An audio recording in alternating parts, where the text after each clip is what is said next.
Саламатсызбы? Региондо Абалким автордук программасы.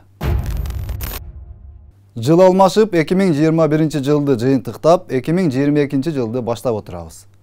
Өткөн жыл өлкөбүз үчүн маанилүү ири саясий процесстердин коштоосу менен өттү. Ал жөнүндө эми кайра айтсак дагы, айтпасак дагы элдин баары билип, кабары бар. Болгону жаңы келген бийлик тарабынан жасалган иштерди көпчүлүк эл туура түшүнүп, акыл эс менен кабыл алып жаткан болсо, кээ бир саясатчылар, алардын фанаттары жана командалары, аларга караштуу маалымат каражаттары дээрлик ар бир кадамды туура эмес аракет катары сүрөттөп, колдорунан келишинче бул бийлик да жаман экенин, эл журт бул бийликти жаман көрүшү зарыл экенин, бийлик башына башка ушулар каалап жаткан адамдар келсе гана Кыргызстанда бир күндө жыргалчылык заман башталарын кыйыр түрдө да, ачык түрдө да айтып, элдин көңүлүн бурууга аракет кылып келишти.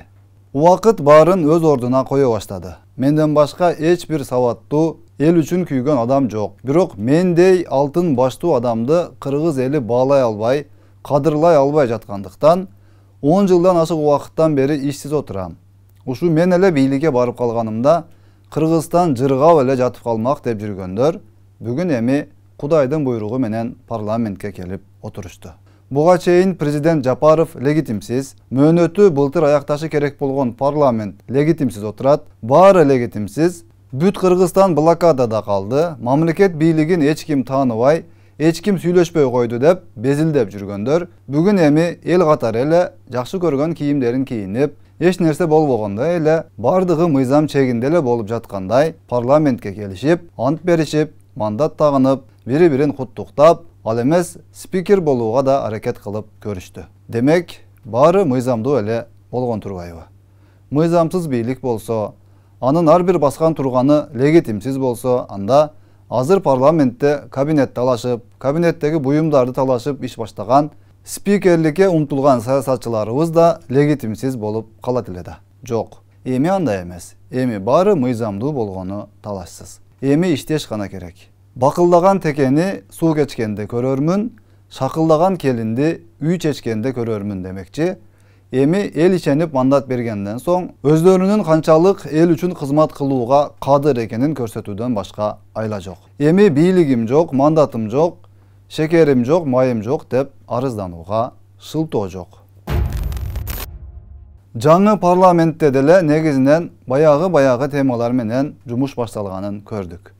Бирине кабинет жакпайт, бирине ажаткана жакпайт, бирине ал керек, бирине бул керек. 5 жылдык депутаттык мөөнөттө бир жолу берилиши керек болгон антты дагы кыйратып окуп бере албай, сөзүн баштаса колун унутуп калып, колун койсо оозундагы сөзүн унутуп калган депутаттар. Антты жаттап алып деле айтып койсо болмокко, бирок аны үчүн өздөрү айтмакчы сабаттуу болуш керек окшойт. Каерде окуганыңдын дайыны болбосо, дипломду каяктан алганыңдын дайыны болбосо кыйын. Анан эле президентти сындаганда планшет окуйт, сөзүн жаттап албайбы деп күйдүргөндөр бүгүн эми өздөрүнүн башына түшкөндө өздөрү баарын түшүнүп жаткандыр. Эмнеси болсо дагы парламенттин 7-чи чакырылышы ишин баштады. Эмнеси болсо да депутаттар ынтымакта Кыргызстаныбыздын кызыкчылыгы үчүн иштеп берсе болгону. Ар кимиси өзүн кыйын сезип, өзүнүн жеке кызыкчылыгы үчүн, жеке пиары үчүн ойду тоону сүйлөй берчи болсо, анда өтө тез арада элдин ишениминен чыгып, жаман натыйжа болуп калышы мүмкүн. Улуусу өзүн улуудай карманып, кичүүсү өзүн кичүүдөй карманып, тартиптүү, ынтымактуу, мыйзамдуу жумуш алып баруудан башка айла жок. Же ушул парламентте отуруп саясий карьерасы көтөрүлөт, же ушул парламентте отуруп саясий карьерага чекит коюлуп калышы талассыз. Анткени азыр кыргыз эли ар бир депутаттын ар бир сөзүнө, ар бир кылык жоругуна баам салып байкап отурган кез.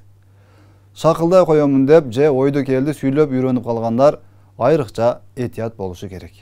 Күнү түнү иштеп жаткан соц тармактагы фейктери, YouTube каналдары, дагы башка маалымат каражаттары да жардам бере албай калышы талашсыз.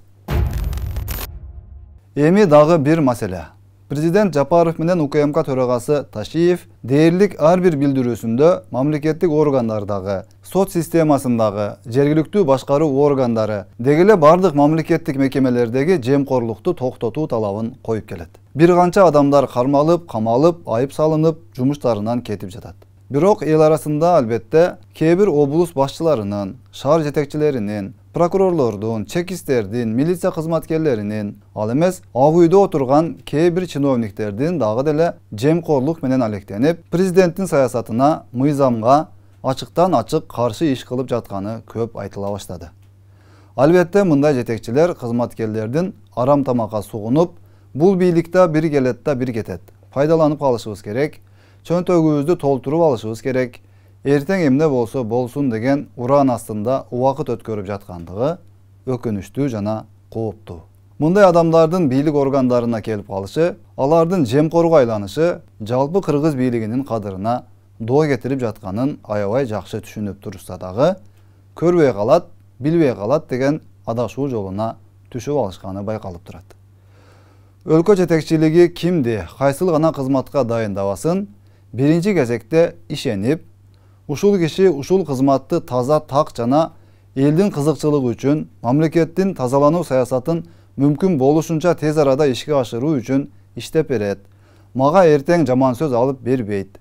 Эл алдындагы кадырымды түшүрүп, элдин мага ишеничин кетирүүгө себепчи болбойт деп ойлоп коет эмеспи. Бирок тилеге каршы кээ бир жетекчилер, мекеме башчылары мамлекет жетекчилеринин бул ойлоруна караманча каршы иш жасап, тетирисинче көрүнгөн жерде бирөөлөрдүн атын сатып, жаманатты кылып, бирөөлөрдү коркутуп, өзүн кол тийбестиги бар адамдай сезип алгандары албетте чоң катачылык. Булардын жеке кызыкчылыгы үчүн жасап жаткан иштеринин кесепети өлкө башчыларына терс таасирин тийгизип жатканы чындык. Андыктан сөз ээсин табат демекчи, урматтуу жетекчилер, урматтуу кызматтарга дайындалган мамлекеттик кызматкерлер. Сиздер тарабынан жасалып жаткан жемкорлукту, мыйзамсыз аракеттериңерди мамлекет үчүн эмес, жеке кызыкчылыгыңар үчүн күйүп-пышып күнү-түнү жасап жаткан иштериңердин баарын эч ким көрбөй калат, билбей калат деп ойлосоңуз өтө чоң жаңылышасыз.